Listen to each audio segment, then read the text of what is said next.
2023년 11월 28일 연중 제34주간 화요일 제1독서 다니엘 예언서의 말씀입니다. 그 무렵 다니엘이 느부갓네자르에게 말하였다.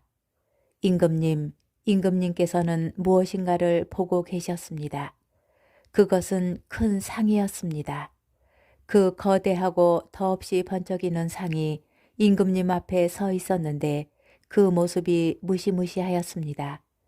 그 상의 머리는 순금이고 가슴과 팔은 은이고 배와 넓적다리는 청동이며 아랫다리는 쇠이고 발은 일부는 쇠로 일부는 진흙으로 되어 있었습니다. 임금님께서 그것을 보고 계실 때 아무도 손을 대지 않았는데 돌 하나가 떨어져 나와 쇠와 진흙으로 된 그 상의 발을 쳐서 부수어 버렸습니다. 그러자 쇠, 진흙, 청동, 은, 금이 다 부서져서 여름 타작마당의 곁처럼 되어 바람에 날려가 버리니 그 흔적조차 찾아볼 수 없게 되었습니다. 그런데 그 상을 친 돌은 거대한 산이 되어 온 세상을 채웠습니다. 이것이 그 꿈입니다. 이제 그 뜻을 저희가 임금님께 아뢰겠습니다.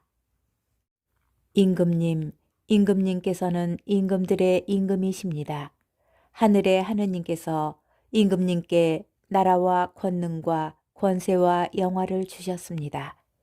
또 사람과 들의 짐승과 하늘의 새를 그들이 어디에 살든 다 임금님 손에 넘기시어 그들을 모두 다스리게 하셨습니다. 임금님께서 바로 그 금으로 된 머리이십니다. 임금님 다음에는 임금님보다 못한 다른 나라가 일어나겠습니다.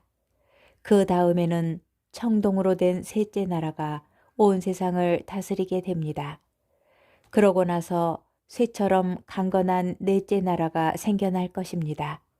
쇠가 모든 것을 부수고 깨트리듯이 그렇게 으깨버리는 쇠처럼 그 나라는 앞에 모든 나라를 부수고 깨트릴 것입니다. 그런데 일부는 옹기장이의 진흙으로 일부는 새로 된 발과 발가락들을 임금님께서 보셨듯이 그것은 둘로 갈라진 나라가 될 것입니다. 그러나 쇠와 옹기 진흙이 섞여 있는 것을 보셨듯이 쇠의 강한 면은 남아 있겠습니다. 그 발가락들이 일부는 쇠로 일부는 진흙으로 된 것처럼 그 나라도 한쪽은 강하고 다른 쪽은 깨지기가 쉬울 것입니다.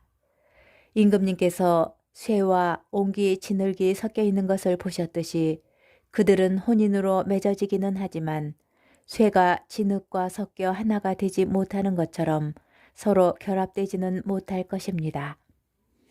이 임금들의 시대에 하늘의 하느님께서 한 나라를 세우실 터인데 그 나라는 영원히 멸망하지 않고 그 왕권이 다른 민족에게 넘어가지도 않을 것입니다.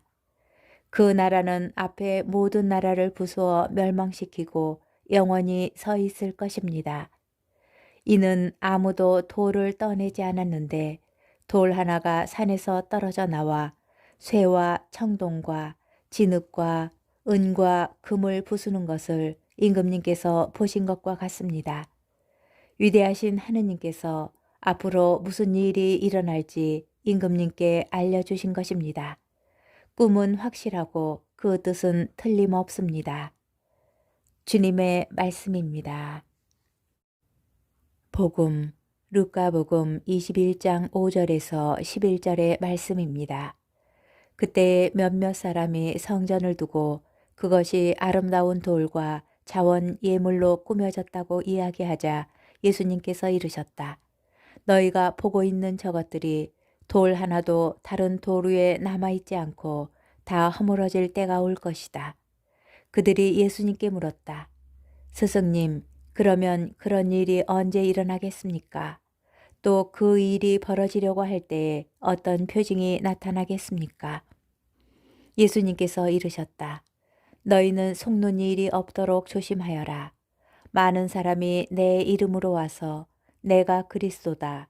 또 때가 가까웠다 하고 말할 것이다. 그들 뒤를 따라가지 마라. 그리고 너희는 전쟁과 반란이 일어났다는 소문을 듣더라도 무서워하지 마라. 그러한 일이 반드시 먼저 벌어지겠지만 그것이 바로 끝은 아니다. 이어서 그들에게 말씀하셨다. 민족과 민족이 맞서 일어나고 나라와 나라가 맞서 일어나며 큰 지진이 발생하고 곳곳에 기근과 전염병이 생길 것이다. 그리고 하늘에서는 무서운 일들과 큰 표징들이 일어날 것이다. 주님의 말씀입니다. 오늘의 묵상. 전례력의 한 해를 마무리하며 하느님께서 우리에게 베푸신 은총과 사랑을 돌아봅니다. 구약 성경에 따르면 하느님께서 모세에게 십계명과 율법을 주시며 이스라엘과 계약을 맺으셨습니다. 그런데 그들은 하느님 말씀에 귀 기울이지 않고 우상 숭배와 방탕한 생활을 합니다. 하느님께서 많은 임금과 예언자들을 보내시어 그들이 뉘우치고 당신 사랑으로 돌아오기를 바라셨지만 그들은 하느님을 선택하지 않고 그릇된 길을 걷습니다. 구약의 백성은 바빌론으로 유배를 떠나 있던 동안 비로소 하느님 사랑을 깨닫습니다.